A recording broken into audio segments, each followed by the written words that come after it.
Hi everyone, welcome back to my channel, Made You Book. My name is Gretchen and today we're going to talk about some of my favorite short stories. So first and foremost, I have to be honest that I have a little bit of Booker burnout at the moment. I absolutely love reading the Booker long list, but I am also very much a mood reader. So being confined to a long list of titles that are already determined for me to read can sometimes be a challenge, and sometimes it does, toward the end of that long list, put me in a little bit of a reading slump.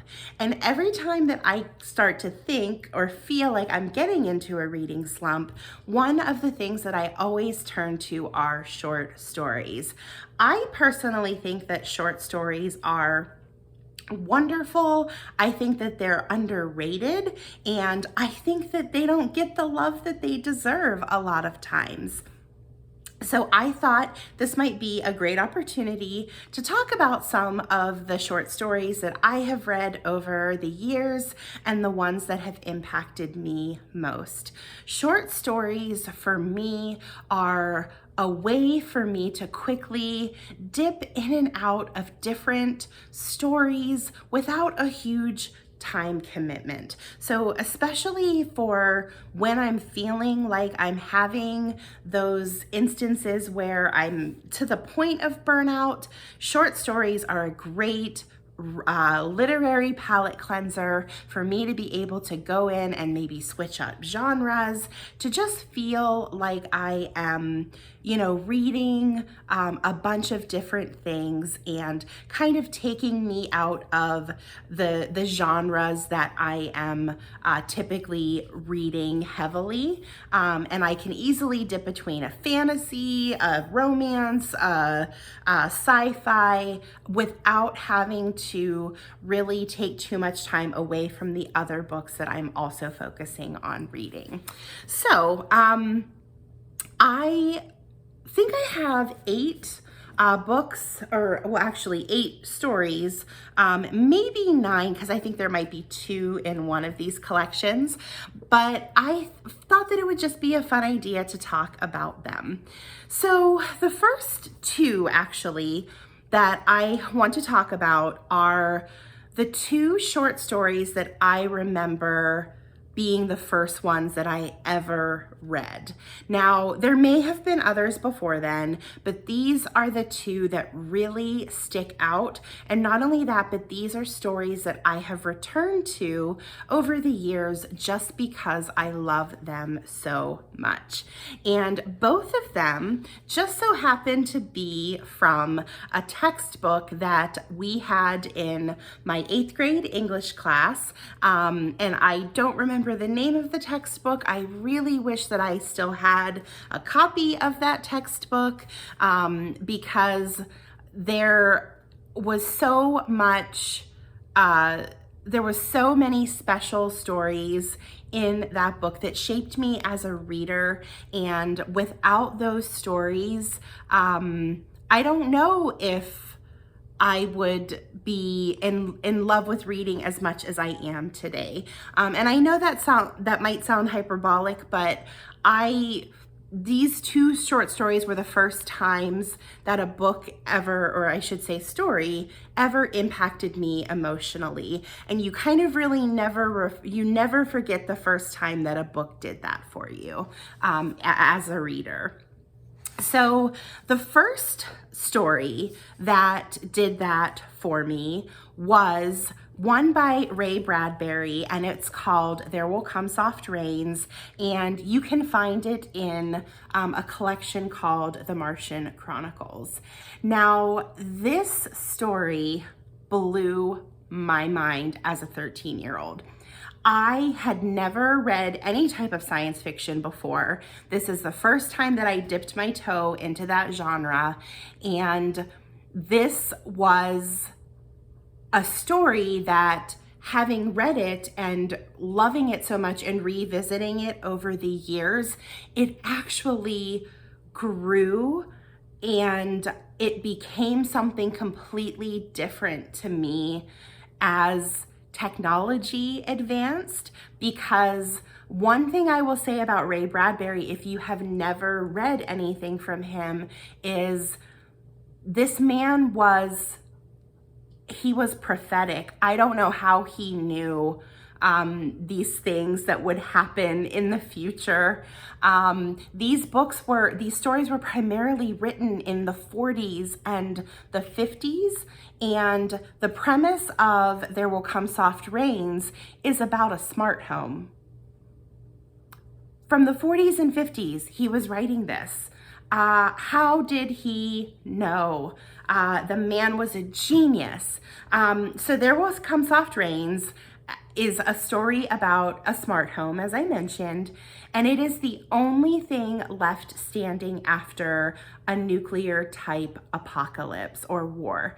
The story is basically just about this house that, because it is standing, everything else around it has been completely decimated, but the house still continues to operate and run itself like its inhabitants are still there. So, for example, the house will automatically cook breakfast. There are these little robotic vacuum type mice that come out and clean the floor. There are automatic feeders that will feed the dogs, and I know that if you were to give a reader this story in high school now, they would be like, what is so special about this story? This is stupid.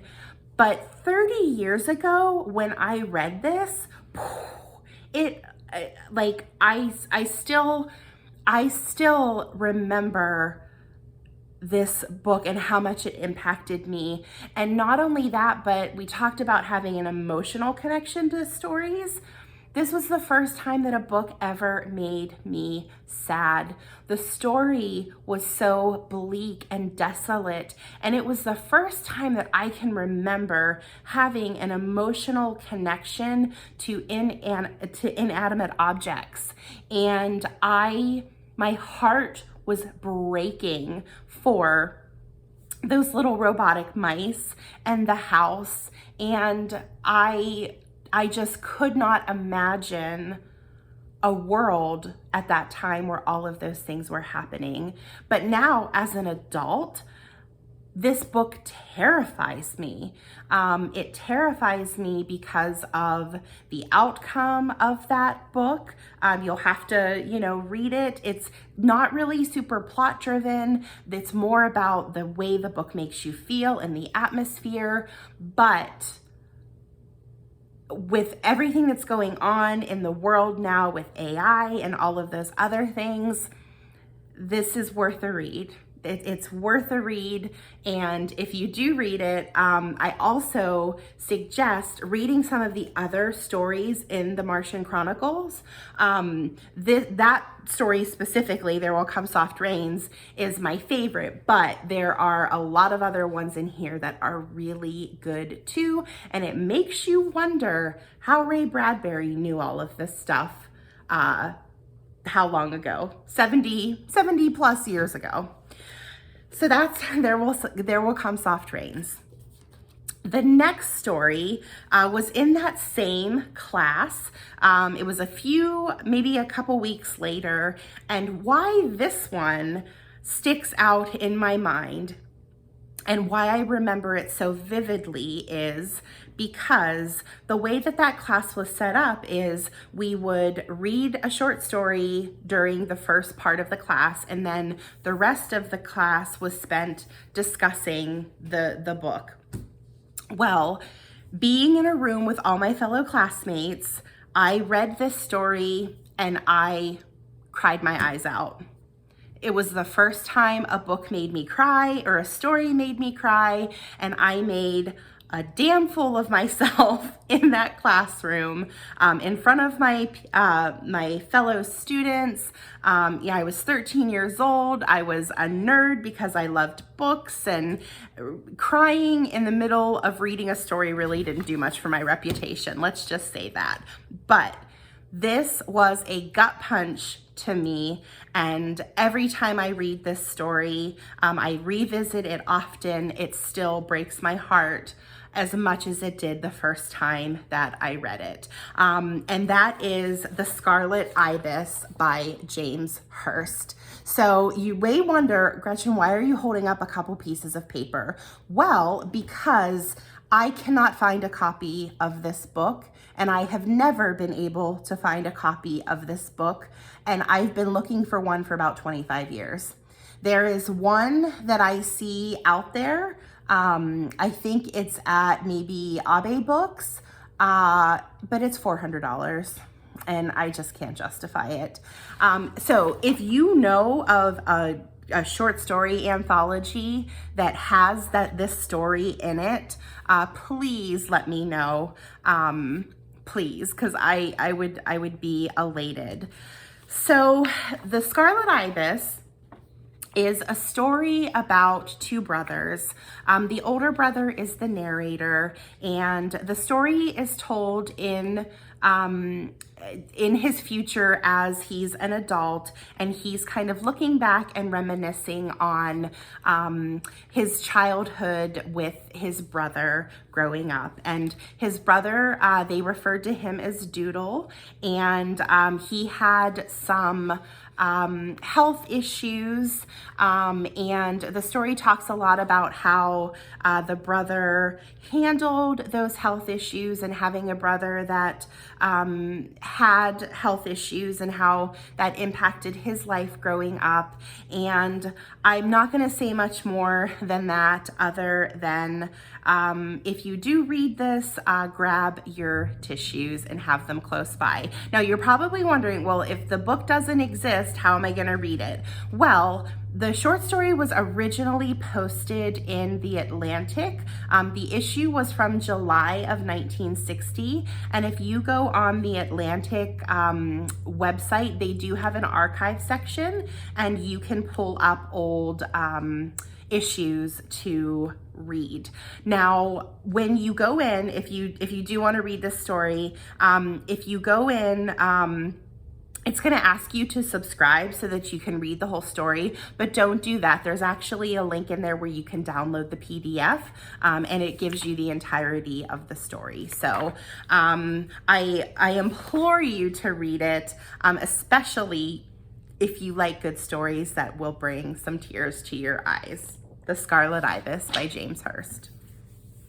So the next stories that I want to talk about, and I'm going to probably say even less about these ones, because if you do decide to read any short stories by this author, I want you to go in as blind as possible. And that is any work by Jorge Luis Borges.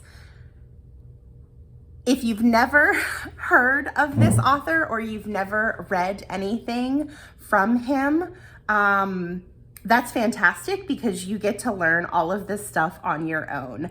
This is going to be a challenging set of short stories for most readers. I struggle with these stories, but I love them anyway. These are going to be fantastical stories. He focuses a lot on magical realism. He focuses on sometimes the surreal. It is, all I have to say is, if you're a fan of M.C. Escher, if you're a fan of Susanna Clarke's Piranesi, if you are a fan of The Starless Sea, if your dream is an endless labyrinth lined with bookshelves, this is going to be the author for you. There's two stories specifically that I would recommend that you read first to see if it's something that you could get into. The first is The Library of Babel, and the second is I want to make sure that I get it right. It's the Garden of Forking Paths. So those are kind of the two that I would suggest you start with Borges. And yeah, it's not going to be for everyone. I won't take offense if you read them and you hate them, but there's a lot going on, and they're completely different than most short stories. He's kind of like in a class all by himself as far as his writing goes. So yeah, highly recommend, especially too, if you, what's the name of, the House of Leaves, by, I think it's Mark Danielewski. If you were a fan of that book, you're going to be a fan of Borges as well. Next we have, let me actually go with this one. So another author that a lot of people are scared of sometimes is James Joyce. And I can completely understand why. If you have ever tried to read Ulysses or Finnegan's Wake, you are, you're James Joyce is definitely a challenging author to read.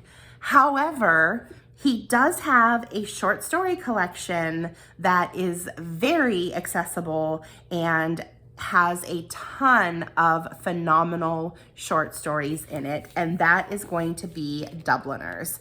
So I read Dubliners for the first time, I think it was earlier this year or late last year, and I immediately just fell in love with this collection. It is obviously set around a group of Dubliners. So it follows all different walks of life. It follows adult women, adult men, children. Each of the stories is going to give you something completely different. But there's one specific story that really struck a chord with me. And once again, it has to do with that emotional connection. And that story is called Eveline. Now, that story is another heartbreaking story. It follows the main character, Eveline, and she is taking care of her father. So I believe she's 19 or early 20s. Her mother passed away previously. She also had an older brother that has passed, and basically she's taking care of her father, and she's the only one that he has. And part of her mom's dying wish was that she take care of her father. Now, her father's not the easiest person to get along with.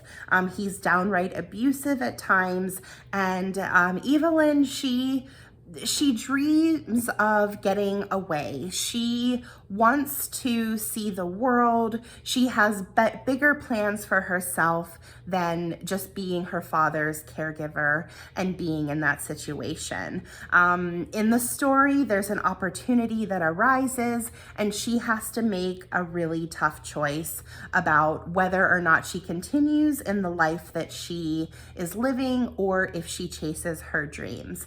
And it's a beautiful story, and I definitely think that for any of you that are afraid to read Joyce due to some of his bigger pieces, this is definitely going to be something that you could easily digest, and I think that you will get a lot out of all of the stories, but specifically Eveline is definitely my favorite from this collection.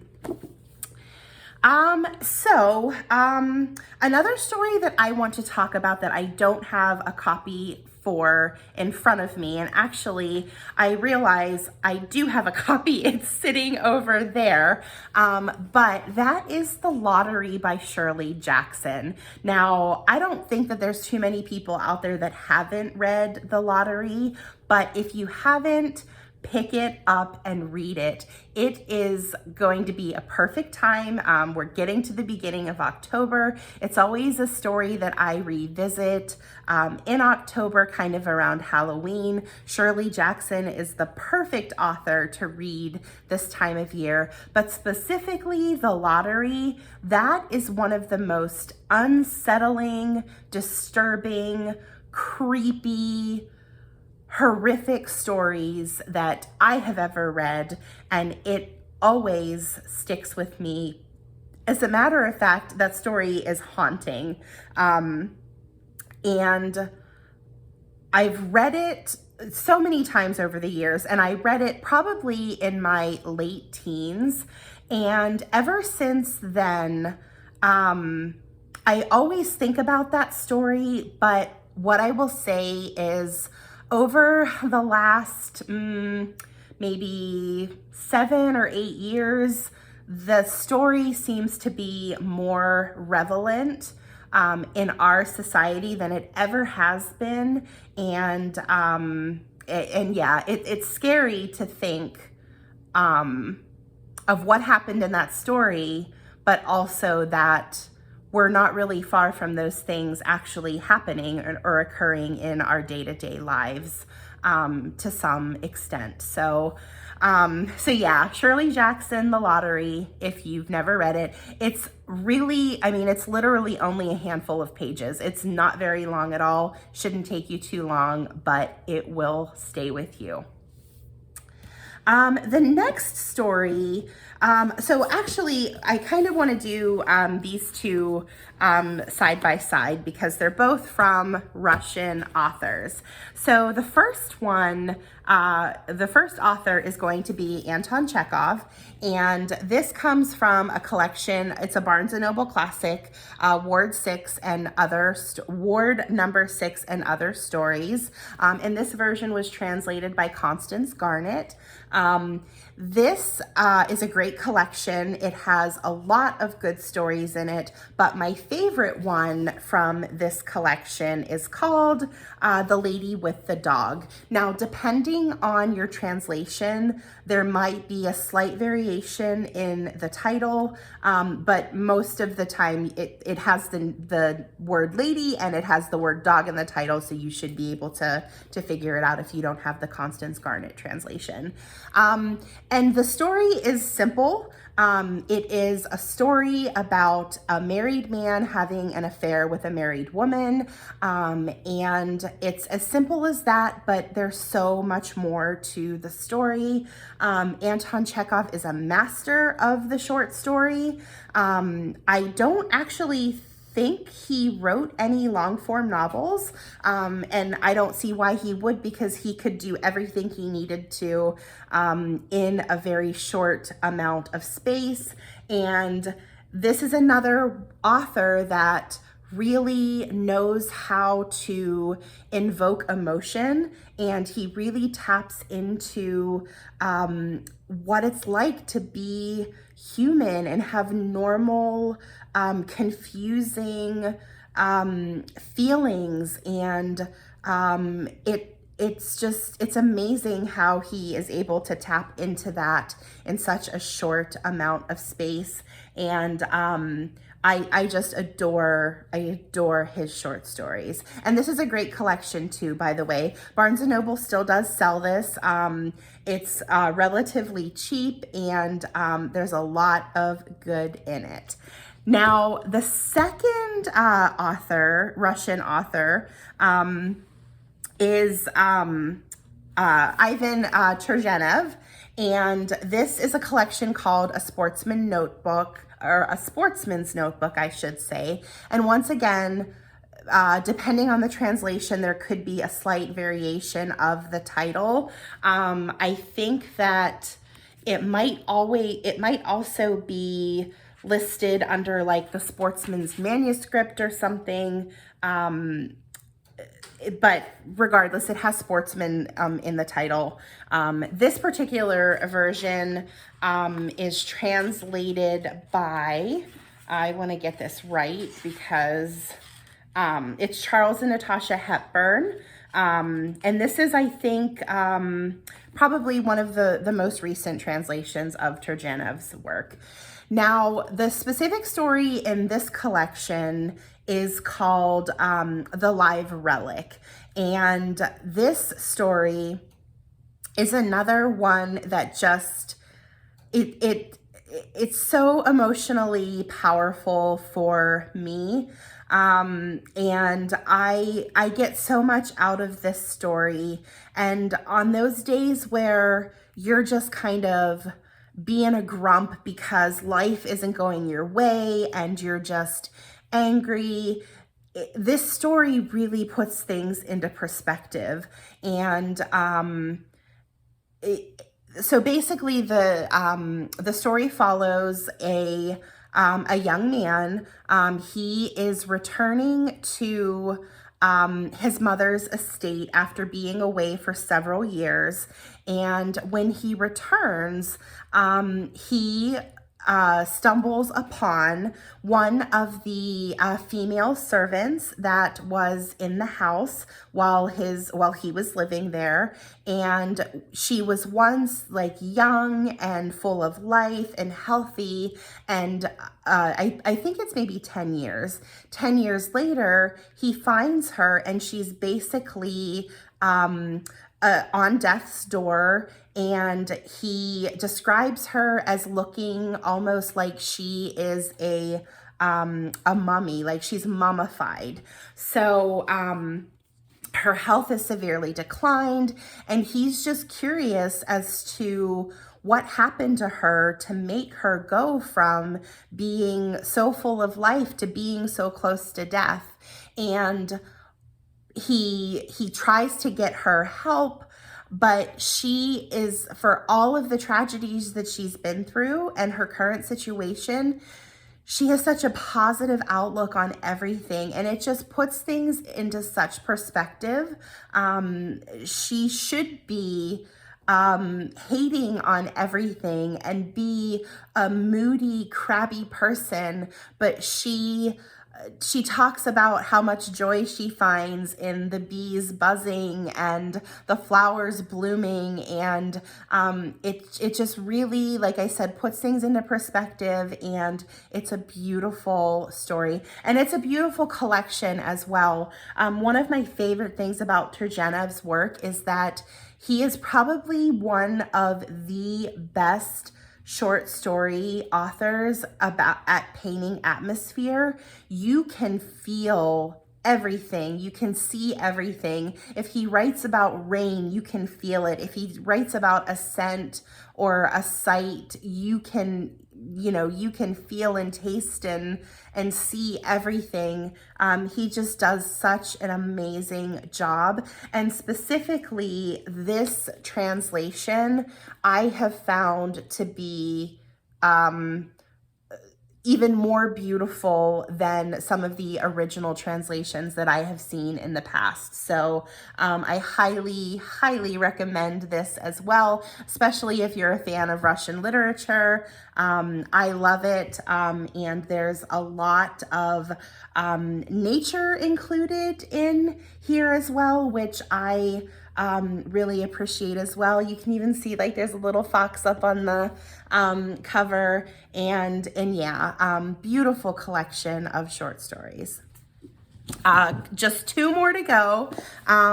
We have one that a lot of you may be familiar with because, well, I'm trying to see what year. I don't remember what year this was written, but it's a very popular short story collection because it won a Pulitzer. And that is Interpreter of Maladies by Jhumpa Lahiri. And the story specifically from this that I absolutely love is A Temporary Matter. So A Temporary Matter follows a couple, a married couple, and they get a notice that there's going to be work on the electricity. in the neighborhood consistently for the next 5 days, where they have an outage every evening for an hour. Now, they are trying to figure out how they're going to pass the time during that outage when they don't have access to electricity, and they decide that they are going to play a game where they reveal something that the other spouse doesn't know. Now, at first, everything is kind of innocent and playful. For example, I think the wife's first revelation was that when she was dating her husband, the first time that she went to his apartment, that she peeked in his drawer. But then, as the story progresses, deeper, darker secrets start to come out.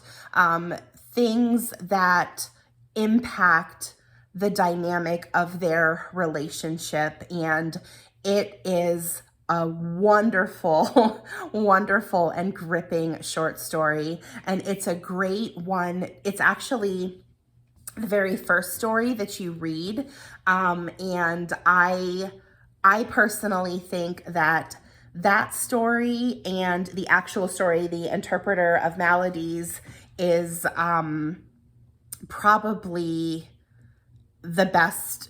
I mean, it's probably the best ones, but they're all good. And yeah, I highly recommend A Temporary Matter. And yeah, one more to go.